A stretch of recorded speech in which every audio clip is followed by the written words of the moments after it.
She told me never to touch her desk. She said it like a joke, soft, playful, harmless. But something in her tone always caught on the edge of truth. That night she fell asleep early. Too early. Her phone face down, her breathing too steady. The house was silent except for the clock, each tick echoing against the walls. I stared at the small brass key hanging from her keychain, the one I'd seen her guard more than her phone, more than her own privacy. My hand moved before my mind did. The drawer creaked open like a wound splitting in the dark. Inside were photos, printed, deliberate. Her handwriting on the backs, dates, places, words like hours and forever. Notes too, letters signed with a different name. The same man's name, written like a secret prayer she couldn't stop repeating. I felt something die quietly inside me. Not love, trust. It didn't scream, it expired. I closed the drawer, locked it again, placed the key exactly where I found it. Then I sat beside her sleeping body and watched her breathe. I counted the seconds between each inhale, imagined his hands where mine once were. She mumbled something in her sleep. His name, not mine. That was when the room turned cold. The air itself recoiled. She'd always had rules, small ones, easy to follow. Don't move her books, don't open her emails, don't touch her desk. Every rule was a boundary. Every boundary, I now realized, was a cage. Not for her, for me. I smiled faintly at the irony. She thought she'd hidden her world behind a lock. But secrets are never safe from those who've already been betrayed. That night I made two decisions. First, I wouldn't confront her. Second, I wouldn't leave. Not yet.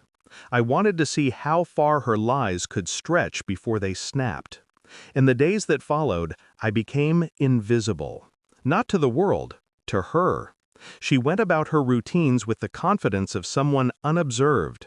Morning texts she hid to read in the bathroom. Late-night deadlines that always ended with a faint perfume not her own. I never asked questions. I took notes. I memorized the license plate that dropped her off one evening. Silver sedan, tinted windows. I traced the hotel receipt she left folded in her purse. Room 408, Tuesday nights. At work, I smiled. At home, I waited. She thought I was distant. I was documenting. The phone records came next. A number saved under Marie, co-worker. Only, Marie didn't exist. He did. Her messages were meticulous, almost clinical. Dates, times, instructions. She treated deceit like a schedule. Every meeting was a lie printed in digital ink. Every "I love you" was an echo of someone else's name. And still, I stayed calm. The rage didn't erupt. It calcified. I wasn't planning revenge. I was preparing closure. The truth arrived wrapped in an envelope. Private investigator's report. Photos. Hotel logs. Surveillance timestamps. Her double life, printed on glossy paper. I didn't open it right away.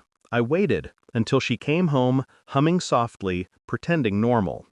When she placed her purse on the table, I slid the envelope toward her. She froze. Didn't touch it. Didn't breathe.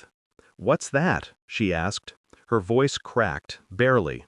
"Your life," I said. She opened it slowly, as if time could protect her. When she saw the first photo, her hands trembled. By the third, she stopped pretending. "Please," she whispered, "it's not what you think." "It never is," I said. She reached for me, but I stepped back.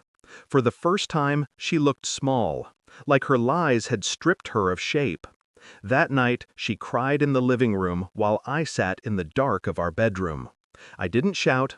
I didn't leave. I just listened.